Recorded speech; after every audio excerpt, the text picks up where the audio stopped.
All right. Yeah. So That's good. you Welcome to the are you podcast, Ben. based close to this area, like Waynesville or Lebanon or something? Yeah, I'm actually in Waynesville. Um, Okay, it's cool. Tyler, and you're from Lebanon, right? Yeah, yeah. Yeah. You live close to him?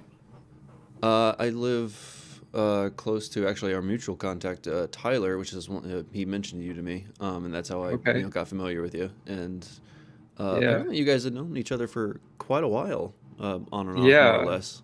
Right. We were kind of moving in and out of Cincinnati, so like we would like see him every time we like Every actually time you he needed help moving, you just like, hey, here, Tyler. but yep, sort of. Yep. Hmm. Yeah, he's a good guy. Um he actually Well, visited us too when we were living in Athens for a little bit. oh, okay. So that was How far cool. is Athens? I always forget. It's about 3 hours. 3 hours. Oh, geez. Yeah, see, that's a good friend to have. Yeah. Well, go ahead and introduce yourself to the audience and just say a little bit about what you do and how you got started in it. Okay. So my name is Benko, and um, I am kind of a industry jack of all trades, I guess. Hmm. Freelance. Most of it was work for hire, session cello in the past. Although I had a couple like church session musician gigs that kind of tied me down, as well as had a job kind of mixing and producing online services, like just the audio part Okay. during COVID. Um, and You compose as well, right? Yeah, although I haven't, that's kind of like been a new thing for me. I've always wanted to move more that direction, and Okay. never really had the luxury to explore it more. Like in the past, it was always like, got to take this gig because I need that money now.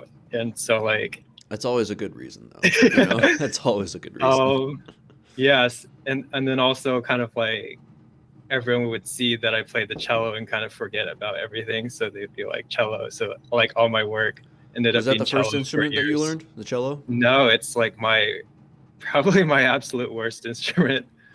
I'm not like bad at it, but I do feel some tension with like my It's a love-hate relationship with it. It's a relationship. little bit rocky. um, How many instruments do you play? so I play mostly stuff with strings, like guitars, cello. I'll play a violin upright like a cello if I need to. You're gonna Um, just augment the experience to just make it work. yeah, like sometimes I'm working on a build for a song, and I just need like one nice long note for like a couple seconds, and my violin skills are good enough for that, and I don't have Oh, to so go and you hire a second you musician. So learn what you need to learn in order to just accomplish the task that you're trying to go for to fulfill that idea in your head. Does that sound about right? yeah, pretty much. Yeah. Um, You play piano though too, right? yeah, that's probably like that's the What's your one that best I'm actually instrument? trained at. Yeah. Is piano the thing you're most proficient in? Um, yeah, I mean, at this point, it's kind of like all are even. I'm probably most proficient at just kind of like uh composing, for lack of a better word. I'm not like a film composer. Like, I'm not one of those guys who like you can be like Mm-hmm. do this emotion, this feel like in 10 minutes and like it'll be done. Like, um, so again, like most of my work has been industry odds and ends, so I'm kind of trying to piece it together now, like, and do something that's a So little what bit are more those odds cohesive. and ends? They're like audio mixing.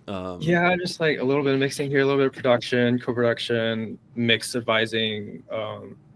Well, not mix advising, not paid. It's just like people that are, like, um, and then Songwriting. songwriting, co-writing. That's another one. Like all this stuff, like composition and songwriting, where I know some people get paid for composition up front. The route that I'm trying to go is doing kind of like production music cues and stuff, and then pitching it to sync after it's done, after you create a catalog for yourself, which works better for me at this stage of life with Okay. a kid and everything And else. how old are you? I'm 35. 35? Yeah. Okay. See, I love those Asian genes. You just don't know what age they are. It's great. Like, we white people, we age like raisins, but but you guys are just like the fountain of youth until you hit like 80 and then suddenly you turn into 1,000 years old, I have heard of that before. Yep.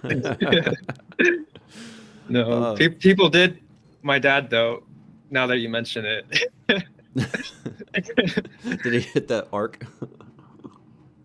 like people used to think like me and my parents were siblings. Oh, really? Yeah. Oh, so you're not even joking. That's just people legitimately thought you were a No. sibling. Yeah. Oh, that's honestly, that's a great thing. I don't think that's a bad thing. I think, you look at as youthful as long as you can. That's great.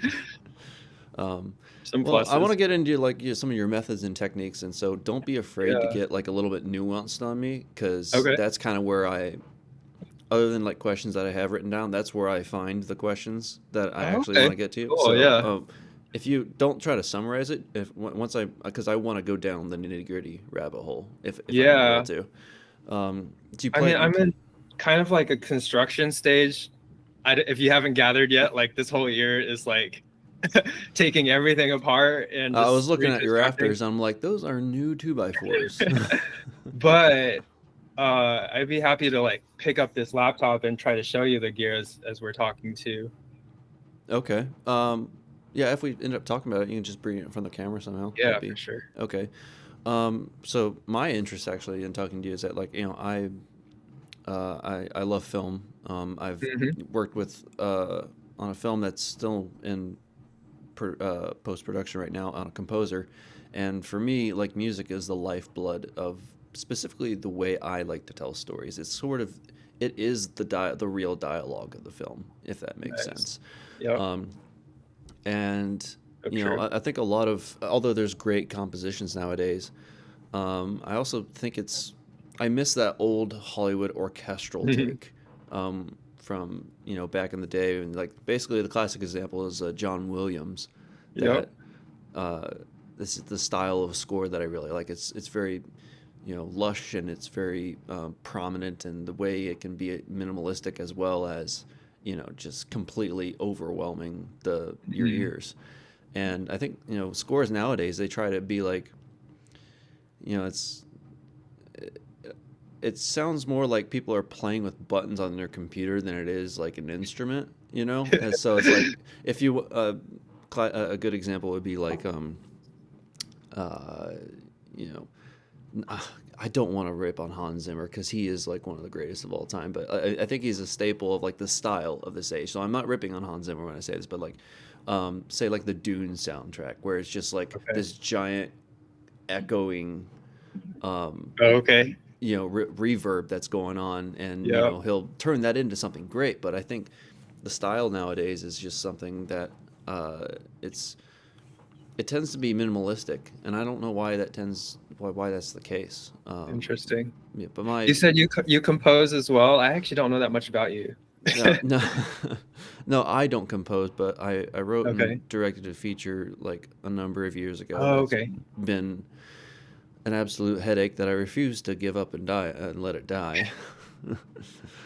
I can't tell if it's a great quality or a bad quality. I guess it depends if it actually gets finished. Nice. But no, I loved when I wrote that story, and made that film. Uh, the most of the storytelling, half of it I knew was going to be in the composition of it, Hmm. and I got to work with a composer that I had met on a different set. Someone who did that, and that's one of the things that I'd like to learn more about. And so, like, it's more interesting, in terms of communicating, uh, more specifically, in terms of the terms that you use, in Hmm. order to express the idea that's in my head. And so, like, a lot of directors, they'll Hmm. be, they're not, unless they're in music themselves, they don't know how to speak to, someone who writes music. And it would be interesting to learn a bit from you about the process of how you go about making music and compositions, and kind of like this podcast be sort of an educational thing for me, because I learned a bit, from my composer, but Mm, everyone has different perspectives. So yeah. tell me about the process of when you first get that idea for, uh, some type of sound, and how you decide to go about flushing it out. Okay. Okay. Well, this is cool. This will actually be kind of educational for me too, because like I've always wanted to, like I was mentioning, like one of my goals this year is to start to do more in sync and that sort of thing. So one of my goals is to learn more about the language that people on the film side speak. Hmm. So um, Most of them are made up, to be completely honest, and I think they're just legitimately made up to make it feel like we have an actual job if we're on set. It makes it sound fancier. Like, you know what they call clothespins, dude, on set? They what is call them that? C-47s, and there's a whole I don't story even behind know. it's just like, if like you need like a clothespin, like to hold up like a gel that's over a light that gives it a certain Okay. tint or something like that. Yeah. They're not called clothespins. They're called C-47s. Oh, And the okay. whole story behind this is that like some dude back in the day knew the studio would be unhappy about buying clothespins, so he wrote down a more specific thing, and that's like their item number is C-47s. But here's the thing: every Okay. other, whatever you think something is named on a film set, in Right. terms of the equipment or a style or a move, it is not what it's like a whole nother language that was Um, completely made up and unnecessary, in my opinion. that is totally true. Like we're always like as musicians, we're always like we're gonna record this like I don't know like whatever number into another number, preamp into another number, like compressor. Like it's just numbers. It's just numbers all the time. But yeah, Which is tell me bad about your for process. yeah. I will have to say this before I start because I've actually been working a lot about that reverby thing that you're saying, you're That not I just into. spent a whole minute critiquing. Um, like I was listening to some tracks from I think it's like Animal Kingdom, Okay, like on yeah. Amazon, and like a lot of that stuff's made by I think it's these two people, and they do a lot of it on like synths and guitars and just like a ton of pedals. And Mm-hmm. I've kind of enjoyed doing like a hybrid thing, but I guess like zooming out for a second though, one of the things I'm working on this year is I'm in a group, and they're doing exercises where every week there's like a prompt, which is like an emotion or Hmm. something, and then you use whatever time you have to like create a like 1.5 minute to 2 minute cue. um, Try to put in a couple edit points in there, that would be easy for editors to use, and then but just really trying to nail the emotion. And the thing is, like, I've been more in the kind of like indie songwriter world for a while, so actually we haven't talked about emotions a lot, like, which is weird because In most the of the people indie that I'm songwriter world, they don't talk about well, emotions. it's That's literally weird like because all of indie music is somebody talking about their emotions. yeah, I know, like, but it's like when a producer or like someone I'm working with comes to me with cello, they're always like, we want something simple, we want something like a build here, or we want um maybe they might say tender or something like that, but a lot of Hmm. times we kind of get stuck on kind of like the form and the style and stuff like that, and we're not as specific about emotions. Maybe we do say, okay, it's a little bit more thoughtful or quiet or warm or whatever, but I've never like really worked with people that were so specific about emotions as when I got into like sync film and composition, that side of things, where they're like like the last week the exercise that we did was I don't know how many weeks ago. The exercise that we did was like gratitude, and I was Okay. like, how do you do gratitude in a 2 minute track? But So I kind of just, I don't know, I just approximated it. But then when I got a chance to listen to some of the stuff that other people were doing, that was kind of interesting. And I was like, oh yeah, that really sounds like gratitude. So It's kind of like this mournful happiness. I don't know. It's really hard to describe. My take on it was to go lo-fi, um, I love lo-fi. to go, yeah, to give it a little bit of a chill, almost like holiday feel. And I was hoping that's close enough to Thanksgiving. But I mean, I feel like it was like part way there, but it also just kind of sounded chill and it wasn't that What specific. was your biggest takeaway from that? Um, Because you also heard other people's work as well. yeah. So one of my takeaways so far, I'm still processing, is that previously, like when my focus was mostly production, like, well, like mostly style, like, do we want it to be gritty or dystopian or whatever? That's more of like a stylistic thing. Then I'm thinking more about sound selection, and genre and rhythms and attitude. Like, but as soon as we started talking about emotions, I had to think a lot about harmonies and like what scales we were using. Okay. And that seemed to bring out emotion a lot more. But then with some of these more, I can't remember if it overcome, I think, was one of the emotions. And that's when I realized like some of these cues are like, some of them are based on like a static sound and some of them are more based on like There's an association with a particular a sound change. between things. Like if you can create, like with overcome, if you can create like a dark part and then like a rising part, then you can communicate, like it's the change that communicates overcome. Whereas this with like, if the thing that you're trying to nail is like bright, happy, cheerful, you could probably get that in one measure with like a banjo lick or something like that, and it's Mm. not even like how it's not even related to the structure of the song. Do you find yourself when you're trying to basically like crack the code of what you're trying to accomplish, end up breaking the structure of the way that you originally thought you would end up having to compose it or write it in order to Yeah, accomplish it? I often do that. Like, yeah,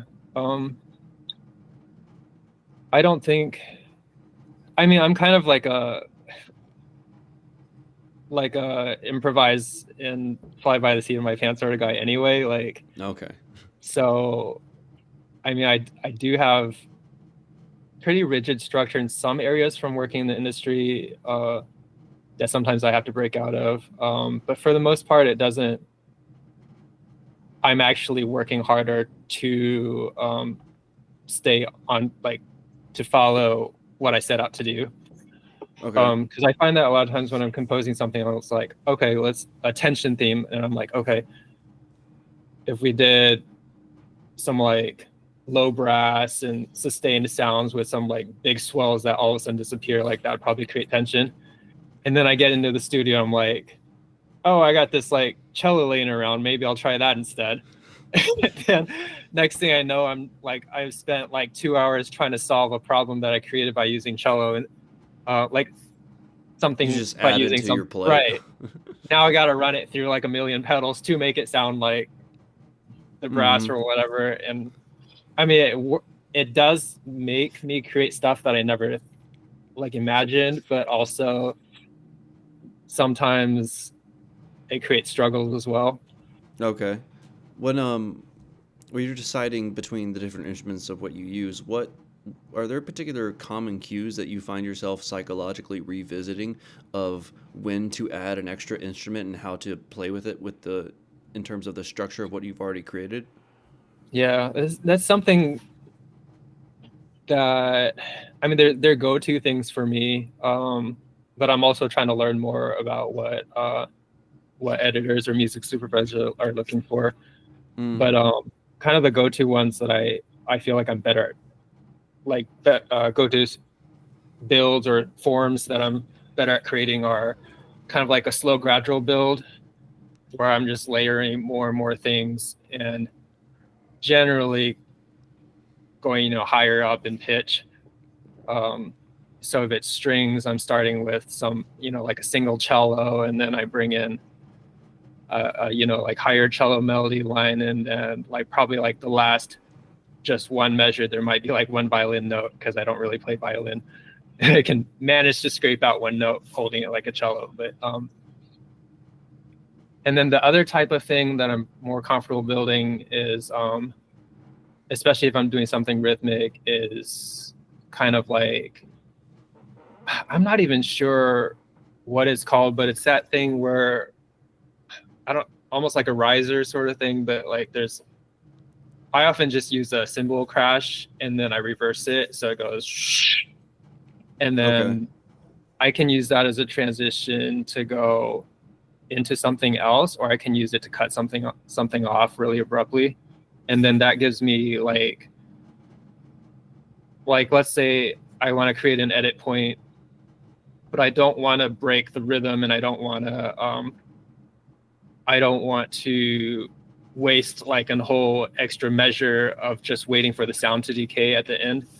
Then I might use one of these like transitions, because then I can like cut it Do you off run into that a abruptly. lot where you're having to run where the economy of your time I'm going to butcher these, so you're going to have to correct me on your time signatures in terms of the spacing between the different intervals of the track that you're working on. Do you find yourself running out of room often? You have to, and then you have to go back. You have to go back through and re-economize how you're going to spend specific things. Yeah, I mean, it's not necessarily running out of room, or I mean, it's more just kind of like nudging it towards whichever side is the closest for me. Okay. Like if I'm at two, if I create like, I also do a lot of like, I record live instruments, but I'm creating it in like a 4-bar loop or something like that, and Mm-hmm. then I arrange afterwards. So if I end up like, I don't know, like 8 cycles out, and I'm in I see. a minute 30, and I'm thinking I want to bring it up to 2 minutes to give more edit options and stuff, then maybe I'll add another cycle, and now it's like 2 minutes and 20. Then I might be like, okay, I'll take half of this cycle, and use it as an intro, and that gives me like one additional edit point. Now, what do you mean by edit point? Um, okay, so you might actually be a better person to ask about this. The people in the group have been saying to add edit points. So when someone syncs the music, Oh, you mean just a and they're, point where the music breaks and then you can actually go back through and tweak it, like depending on how you want to space the music? Is that what yeah, you're so talking about? like if, let's say, if I don't put edit points in and someone's editing it and they're cutting it in the middle of, say, I some see what chord you're talking changes about. on the piano, but the sustain pedal is going all the way through, Mm-hmm. and you're still hearing notes from like the previous chord like sustaining through, like, then it doesn't sound right. So like if I can create points where the music is completely stopping, or like where it's clean to edit, it's easy to edit basically. Yeah, that's what I thought it was. I wasn't sure if there was a different term that it might Is have that the been. term you use, or what would you call it? It's not a specific term, but no. When you said edit point, that's exactly what I thought it was. But I didn't Okay, know if maybe if there was a different thing that it's unrelated to that I was misunderstanding. So I just wanted to clear that sure. up. Um, so, what's the main type of music that you've done in the past, and why are you wanting to get more into film composing? um so when I started, I was really inspired by some songwriters. So I actually initially wanted to be a singer songwriter, Mm-hmm. and also I wanted to get into production to put myself in a place where I could help kind of liaison between songwriters who have a story to share and the industry. Okay. Um, then after, like, since then, like a lot of my like philosophy and approaches towards like the best way to help songwriters connect with community and share stories and stuff has changed. Mm-hmm. So my focus has kind of shifted from that a little bit. I'm still interested in producing songwriters, but I'm also, as far as sync, I guess the I guess okay, I'm probably getting off track a little bit. I've always kind of done both, like as far as like my strengths and personality. If I take a step back from what I'm actually doing, like for work, um, like growing up, I took piano lessons and I was taught to improvise. And somehow the way that I improvised turned out to be kind of more compositional improv, where Mm-hmm. as opposed to, like I wasn't going off of, it wasn't like so much take an existing song and I mean I was taught that like take an existing song and switch it up, but what I spent most of my non-practice hours doing was sitting at the piano and just like playing stuff and then seeing what it would morph into and then like creating new patterns and exploring those patterns. So I think there's always been a part of me that really loves composition and that mindset. And even as a songwriter, I think one of the things that attracted me to songwriting, other than lyrics and stuff, of course, was having a way to like share the compositions. Because like when I first started, I had no idea what I would do with piano compositions, or how to share it. But then as a songwriter, it's like, oh, okay, I know how to promote this. I know how to, produce this. I know the workflow and I understand it. And like at that time, I didn't understand any other routes to being a composer, so that wasn't really an option in my mind. Have you been plugged into any film communities in the past that kind of introduced you to like the potential of going into that world? Yeah. No, I have not been really plugged into film community, and that is something that I hope to do eventually. Facebook, dude. They're all on Facebook. It's weird. I have been plugged into a lot of people doing the workflow that I'm talking about of like writing and then pitching to music supervisors. Okay. Um, And so that is who are those where, supervisors with, or like what's who's above them? um, I should be learning more about this, but I It's don't all know. good. Do you know? Like, would that be like the director or? Oh, you mean in the chain of command for the film crew Yeah. specifically? Oh, okay. Well, I wasn't sure if like the music supervisors you were talking about were like part of a company that you were Oh, for like a working catalog or for. something. Yeah, for like a catalog No. or something like that. But no, music supervisor. Those. Uh, they can have a few. There can be a few different interpretations of music supervisor. Generally, the one that's right above the music supervisor is the director, but often, sometimes like music supervisor. It depends on how close. You only need a music supervisor, I think, if you don't have a close. If the composer and the director don't have a close relationship, Right. essentially, and so you need that middleman to kind of explain things in between, Mm-hmm. but ideally you want to have a director that knows how to communicate with the composer directly and be able to it's also used in if there are multiple composers on the film, and then you need someone that's basically a gopher managing and going between all the different composers, as opposed to like just having one, like Hans Zimmer or Harry Gregson Williams or something like Right. that. Um, Generally, that's more often, I think, the case when you Mm-hmm. need a music supervisor, is when you have so many other moving pieces underneath the board that the director just can't keep up with. Right. Or Yeah. like if they're trying to clear like a lot of licenses for a bunch of like songwriter songs, as opposed to like working with a custom like a composer who's like scoring, I guess. Right. Mm. Yeah, no, that is true. Um, how long have you been doing that for? Those classes or whatever? Um. So this is kind of like my off season. I had a kid, right, and then How long um ago? about 4 years ago, but it's still going. Like Oh, the I see. chaos is still happening. But he also, on the upside, has kind of like refreshed my musical ear a little bit. So in some ways, I'm hearing a lot of music again from like for the I first see. time in a way, and it's kind of like keeping me a little bit more accessible as opposed to going down the super progressive route. Mm-hmm. But I did this songwriting challenge with Catch the Moon Music.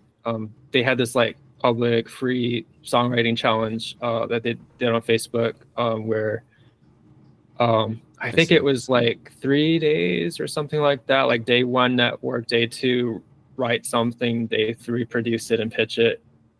Um, and like it was great for collab, learning a lot Gotcha. really fast. But since then, I feel like that whole like approach has exploded a lot, and I've seen a bunch of people teaching it. So I mean, other after participating on that, I've kind of just been on the sidelines for a number of years while I was, dealing with life stuff.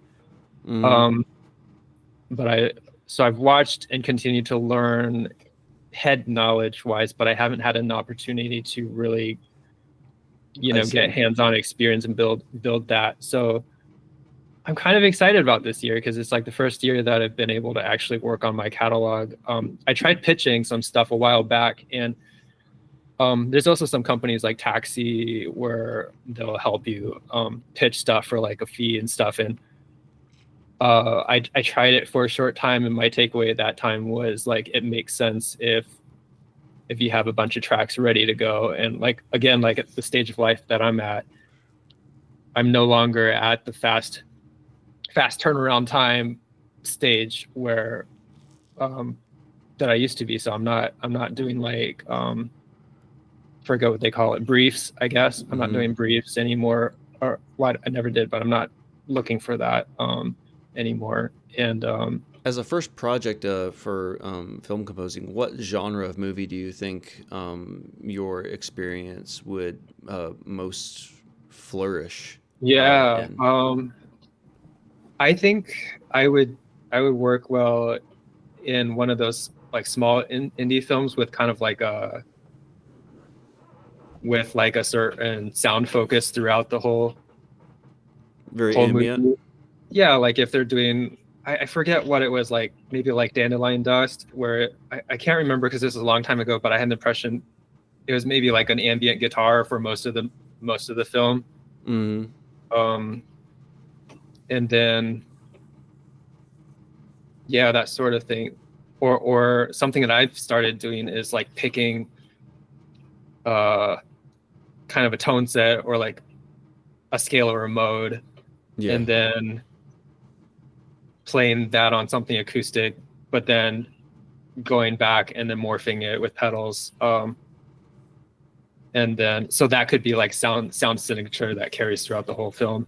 And then the other thing that I find myself doing is stuff that sounds kind of like childlike and simple almost.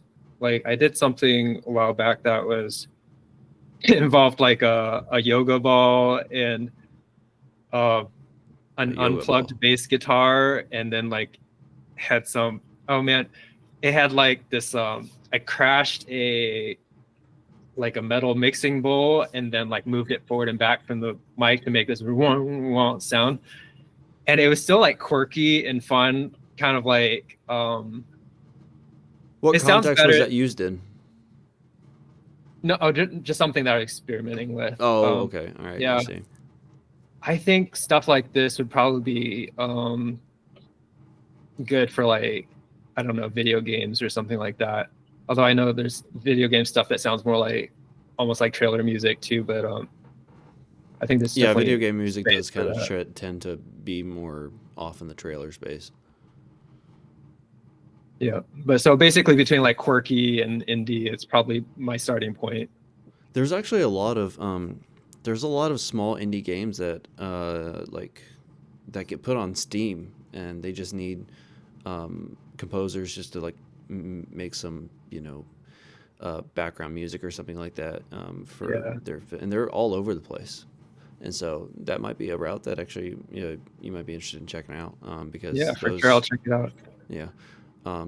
Now I don't know anything beyond that, so I am of no use to you when it comes Yeah, to that. But I know there's actually a large indie on Steam. There's a large indie game community, and it's that might be something you want to check out. Check out. I don't yeah, know, but Okay. So when you're composing music, because you haven't worked with a film director yet and it's just you, how do Mhm. you know when it's done? Um, yeah, if I play it as the background to some sort of video clip and it works, uh, and it's driving the scene as opposed to like kind of, as opposed to being dead weight, then Okay. Yeah. then I know I'm probably ready to pitch it. How do you know when it's not finished? Um, when I You're know just that it's not finished, unhappy and it's in okay, you're in a yeah. depression and Um, you can't think or do anything else. yeah, if it doesn't have like a clear feel to it, um, like I'm listening to it and I'm working really hard to like get the music or to get into it. Mm-hmm. Um, like I do take the time to take a step back and listen as a listener because that helps a lot with what you're talking about, like knowing if something's done, as well as with mixed decisions, instrument like composing Sure. decisions, Yeah. all that. Um, Yeah. well, the other thing, because when I'm like, for instance, when I'm writing, the thing that I've been working on most for the past few years is my screenwriting abilities, and so when I get into and there's some crossover between writing music and writing words, is because you're trying to Totally. communicate a certain feel through um, you know a form of form of writing, but it's not, obviously they're not quite the same, but there is some overlap. And so like when I'm in a writer's block, it's the worst. It's like the worst thing in the film. It's like you have a thorn in your side that's invisible and you can't figure out how to pull it out. Mm. And I've got a number of methods for getting through that. I was wondering, when you have a creativity block, how do you get through it? Hmm. Um, Or do you just suffer and let lay me down see. and die? Yeah, I have to think about that one. I'll start with the one that comes to mind. Like someone was talking about blocks when you go back to edit something. Mm-hmm. Um, if I get into if I get stuck editing, I'll save the project as a new version, and then I can be totally reckless from that point on, and that kind of gets me out of the block. Oh, so you copy it into a different file and then you just start fucking with it just to Yeah, see pretty what much. happens. Yeah. That's it. Yep. Mm-hmm. Yeah, because I, once I copy it, then it's like, well, I'm not afraid of losing anything that I already did, and it could be a totally different song, and I wouldn't care. mm, Um, Writing wise, that one's hard because like I've had seasons of life where I would never get writer's block, partly because I was in that season of life, and partly because I had pretty good routines and discipline in terms of writing. Like, um, and um, like what? I think just part of it is just the mentality of like you sit down, you write something, and then you move on. Like it's not going to be the last work that you ever do. Um, Part of it is it's different than writing a whole film, obviously, because like I could write a song in anything from like an hour to days, but it could be as short as an hour. So I have the luxury of doing Mm-hmm. write it, throw it away, do another one, and just like constantly do it and not be too upset if it doesn't sound good. But I think one of the things that has I've also had seasons where I've had like major black, and a lot of it I think is tied into life. Like um, two things. One is life, like if seasons of life where my emotions aren't really accessible, or I don't have the luxury of slowing down and like really tuning into them. Mm-hmm. And then the other part is seasons of life where I haven't gone out and listened to new music or played enough, like learned enough new stuff. Because usually I find with me, if I hear something, it's gonna come out in a different form, but it's going to inspire something. And after this like kind of like digestion period, it could be anything from a day to like a week, depending on how complicated the form is. So do you And think I'm like, sometimes writer's block has nothing to do with the actual creativity that you're working on? It's coming from some other facet of life. I guess that's kind of like my approach. And I don't know if I'm qualified to say that because everyone says that I'm creative. So I'm like constantly focused on, I'm not really focused on trying to become creative. Mm-hmm. I'm always focused on like the techniques to like put that to use. Um, but I don't know. So part of me feels like it's probably both. Like I'm sure there's like creativity that's just kind of like your personality or the way that you work. But Sure. like I've experienced definitely like a couple of years of just real dry seasons where it was really hard to write lyrics. I could still write other things. And then I've also seen that when I started listening to something, it still came out in the music like a little while later. Hmm. Obviously, I'm not just copying it, but like it's like your brain's like processing the stuff and digesting the forms and patterns and like, you know, in your off time. It's really weird because like I could work on it all day like consciously and not really feel like it's an organic part of me, but I could be doing nothing with that piece of music, and then later on it's like, where did this new like You're doing sound the come most from? random thing that has nothing to do with it, or like you're just grocery shopping or something like Right. that, and then suddenly your brain goes off into that area and it just snatches up that idea, like it was nothing. It was easy. Yeah. It's weird how your brain works like that. Like I don't know Yeah. why, because it's like, you know, lightning comes to you when you're not looking for it, and then it's so easy to bottle, you know, when you're not even trying. But when you're actually sitting down and trying, it's just like Right. it's like constipation. You can't you can't squeeze it out for nothing. No, that's true. I think sometimes intuition is better than thinking. Like there's some things that your intuition just like processes better than your like analytical brain. Mm-hmm.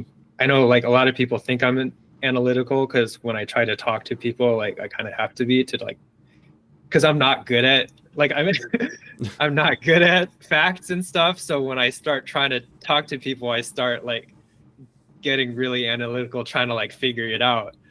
Right, Um, right, yeah. but I work a lot better intuitively, and maybe that's the case for a lot of people. I don't know. Do you think maybe that's actually the key to creativity? Is it's not the forcing of it, but rather it's that state of rest that you can be in that actually just lets things come to you. It's sort of like Yeah. it's almost like a meditative state. I don't Right. know how else to describe it. It's, you know, where Totally. you're in the zone. It's like creativity doesn't want. It's like good ideas and creativity, and being in that flow state. It doesn't want to be told what to do. It wants to have that space to move up from the unconscious to the conscious, and volunteer its services. It's like Right. creativity wants to volunteer itself. It doesn't want to be told what to do. And so, like when we're Right. sitting down trying to figure out a problem, you know, sometimes something might come out, but it might come out just because it's frustrated at you. It's like creativity is like another living organism that is inside of you. It's No, weird it's really true. I definitely feel like there's things that you can like force, and there's things that you can't because you like. need discipline. Obviously, you have to continue to do things Yeah. And regularly, like and for there's someone who's like a little bit ADHD like me, like I don't even think of it as discipline sometimes, but it's like in my power to do. Like you can't make your intuition come up with a song, but you mm-hmm. can say like I'm gonna learn this scale today, like watch a video and like learn how to play this new pattern on the guitar. And Mm-hmm. then later on when you're composing, like it might come out because you put in the work over here. Like a lot of the work side of things doesn't get in the way of your creativity. Like you can load yourself up with like um basically creative resources like Mm-hmm. components and parts to use for later patterns, sounds, do a lot of listening here, like listen to songs, learn patterns.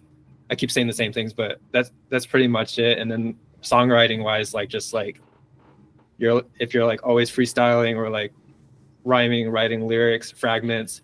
When you go to sit down and write a song, like all that's kind of like in your reserve for creativity to use. When you get well, the hardest thing about, I'm not sure which is harder, honestly, getting into that flow state or staying in it. Yeah, no, that is hard, especially like when you're an adult, right? And you're like life's stressful. It takes you out got of all the these flow other state. responsibilities you're thinking about, and it's just like, it's like, you don't feel, it doesn't feel right to be sitting there and just like perfectly enjoying the process. You kind of feel guilty. It's like, oh shit, I got a load of laundry I could be doing right now.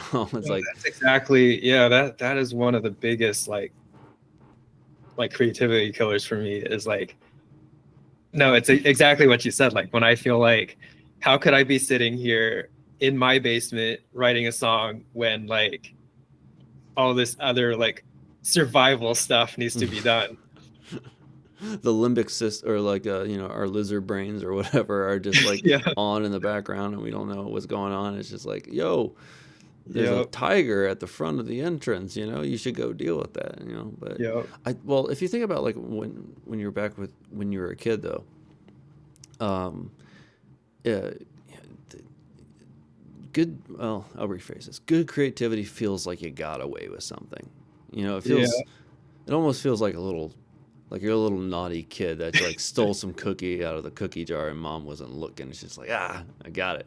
I got away with it. And it's difficult to try to recreate that mental state in order to actually be really, really productive. And maybe that's what the secret is, honestly.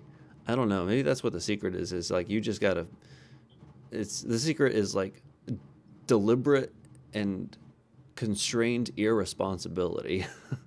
It's weird. I don't know. No, that's good. I like that. Yeah. Like unconstrained irresponsibility. Or constrained irresponsibility. Or like constrained, right? Like, it's like, here, I'll put this irresponsibility here, kind of like you're QBing your irresponsibility to like do stuff for you. Yeah. It thinks it's actually getting away with something, but in the background, it's like your brain is just actually orchestrating everything in a very direct manner. But I love that.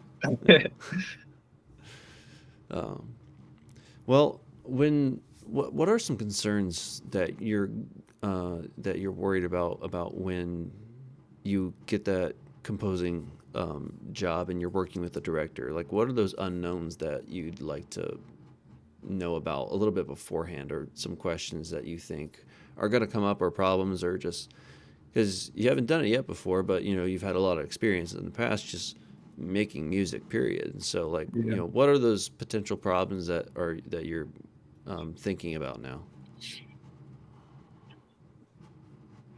All of them? I don't really have anything to be concerned at the moment. For me, like in my mind, it would be a number of years before I got to, like, right now I'm not even looking for that sort of setup as far as work. I'm still looking for the build a catalog and pitch workflow. Okay. Unless, like as my kid gets older, life, health, I have some health stuff, like stuff gets a little bit better. I might be able to move out of that, but also, like some people around me have done really well with the pitch, like compose first and then pitch thing. And that gives you a little bit of buffer in terms of like your timing and stuff like that. Gotcha. However, there are some kind of like that style of job that you're talking about. Like especially I think working on a team with other game composers, I think would be super dope. That would be kind of. Are you more of a one-man band thing, or do you want that collaboration? No, I've done the one-man band enough. I mean, like so much of my work is remote too, and it's just like, it's like homework. Well, it's not that I don't love, like I'm blessed to work with like the clients, how do I say this? Like when I had the kid and I had to like slow down with my work, the clients that stuck with me are some of my favorite clients. Like that showed me what I enjoy doing. Okay, I see. One of them is Tyler from the band Jenny and Tyler, and then the other one is Caleb J. Murphy's doing some really cool stuff. And he does stuff for Sync as well. Okay. So yeah, so it's like I'm doing work for hire stuff for him, and then he does stuff for it's all yeah. What do Yeah, you think I don't even remember what you're gonna need to improve the most on to get to where you want to go? yeah. It's just routines. Like I had some health stuff in the past, and like having a kid broke a lot of my routines. And As they do. right. Also introduce some new refreshing things. But music, as far as music stuff, yeah, definitely like optimizing that routine. Even some like even some gear stuff. Like I don't really like to talk about gear as if like that's the way to solve things, but if I'm here like trying to adjust something every day, then that gear issue needs to be solved, so that I'm not doing that every day and I'm spending that time composing or creating music, producing whatever instead. Gear that increases the efficiency of your work mainly. Yeah, I've been working on it a little bit. Just for example, like my drum overhead mics are veer off, like are a little bit on the extreme side as far as the sound. So there's almost never a situation where it's mic it and just go. Like there's always a lot of like editing in the background. Yes, there's presets, but also I guess that's not the best example because I could potentially have a setting for that mic, but also there's some problems that Sure. I don't know, it's hard to explain. Yeah. Well, I mean, something like with specifically when it comes to composing that I'd be curious to hear from you about is oh gosh, what was it? Tone is a big factor when it comes to creating the atmosphere of using the soundtrack to be able to do that.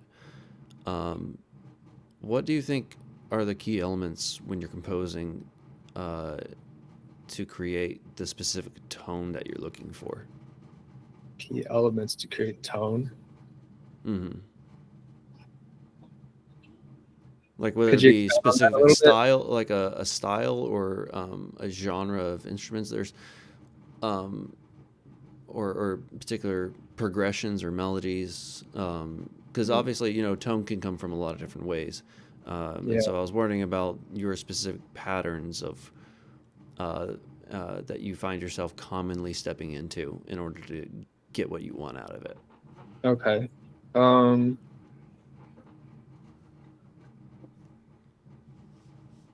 I don't know if I'm having a brain glitch or It's that light above you, dude. It's just completely screwing with your head. What is I'm trying to think of an example. Okay, do you want to talk like guitar tone or drum tone for a song maybe as an example? Okay. Oh, okay. Not tone in terms of style and direction for the atmosphere of the track. I think listening is a lot is what I'm trying to do. Like being kind of like a hands-on musician who plays everything. I tend to like not do enough planning or because you said you like to improv a lot. Yeah, so and I get ideas from touching the instrument and seeing how it responds. So I tend to sometimes get off base before I even start composing. If I'm going for a certain like tone, perspective, theme, whatever. Like if I start by picking up an instrument, I have to remind myself to snap out of it and and think and like kind of play the producer role at the same time. And like every time I play something, I have to ask myself, like, is that helping or detracting from, you know, the thing that I'm trying to achieve here? How do you know when you are detracting or helping? Like, is there not that obviously there's a set time Yeah. limit for it, but um, is it just intuition of like you got to basically keep doing it until that answer comes to you of whether or not this is working or not? Yeah. I'm pretty empathetic, to the point that I guess I would be like kind of like the cliche, like empath, like, so like as a listener, I tend to feel things. So like if I put myself in my Hmm. listening shoes and I'm listening to the music and it doesn't feel right, then I would know. You need something that triggers it, and so you're just screwing around until you have that event that happens to you. It's like, oh, there it is. Yeah, I guess mentally I'm also kind of like imagining it, kind of like imagining sounds bad, but like I'd be playing something and like try to visualize if there was a scene to this, or like if I was listening to this in a different setting or something, how would it come Hmm. across? Gotcha. Um, and then also, I, yeah, I can come back to it on another day if needed. It's one of the beauty of like having a little bit of wiggle room It's with not time. procrastination, it's strategic thinking. Yeah, like if I don't know what I'm making anymore, then like I feel like pretty much any musician's done this. Like if you mix and you've been mixing for like more than 4 hours and now it's midnight and you're like, just one more thing doesn't sound good, but maybe if I do this, and at some point like you stop doing anything Oh, you stop. productive. Yeah, you stop hearing the nuances because you've been listening to it so long, and you need to just take a break and step back. Yeah, and like 8 hours later it's 4 a.m and you still haven't finished it and it sounds worse than before you started. So like you have to know when to stop. Do you think it's important for creatives to know when to or like when to stop, or that there is a stopping point that you should arrive at? Because Yeah, like totally. you kind of have two different types of creatives. You got the ones who love to imagine and not Right. do as much, and those are kind of the dreamers. But then you have the ones that will try to extort beyond a reasonable point their own creativity Hmm. because they are more doers than dreamers. Yeah. Uh, which Well, and a which one lot do of you times we find can do yourself both, in? right? What? A lot of times we can kind of flip flop between both. Like it's like, oh, I'm being too much of a dreamer, so I gotta do, and then that's when you become blind to like if you're doing too much and not listening or whatever. Mm-hmm. Well, when you're flip flopping back between those, it's usually because there's. I found that it's usually because there's something external in life that's going on that is adding stress, and it's not. Mm-hmm. You're not able to find that happy place where you are resting in your own creativity, Mm-hmm. and um, so once I recognize that, I'm over a period of like a couple weeks or something like that. Mm-hmm. Um, I found that it's generally there's something else going on that has nothing to do with my creativity. Mm-hmm. And then I realize, okay, I'll go solve that and I'll come back. And then normally, yeah, I find my flow state again, That's awesome. especially when it comes to writing. Um, but it's easier said than done, though. It's easier. You got to Right. basically you got to play psychologist with yourself and be like, got to go and backtrace and do all those things in order to Yeah. find it. But no, once you hit that flow state, it's one of the most euphoric experiences that you can possibly have. It's like, yeah, if drug addicts were creative, they wouldn't have drug problems. Well, musicians do have, yep, Uh, um, or addicted unless you're to. both, like some creatives, like they are drug addicts, and because they love Well, there's that expression. too. Yeah, there's definitely many possible combinations of all this. Yeah, there is. Um, all right. Well, Ben, it's been great getting to talk to you. We just Yeah. hit our time. Yeah, it was nice to meet you. I appreciate you coming on. Yeah, do you have any final thoughts you want to leave with the audience? No, I appreciate you reaching out. It's good to talk to somebody, and in some way process my own thoughts too. So it's been Well, it's cool. not the best therapy session, but I'll send you my bill later on. Right. And also like learn on your end what's happening there. So that's also been really Yeah. I don't know what I said. I don't remember it, but it's okay. good.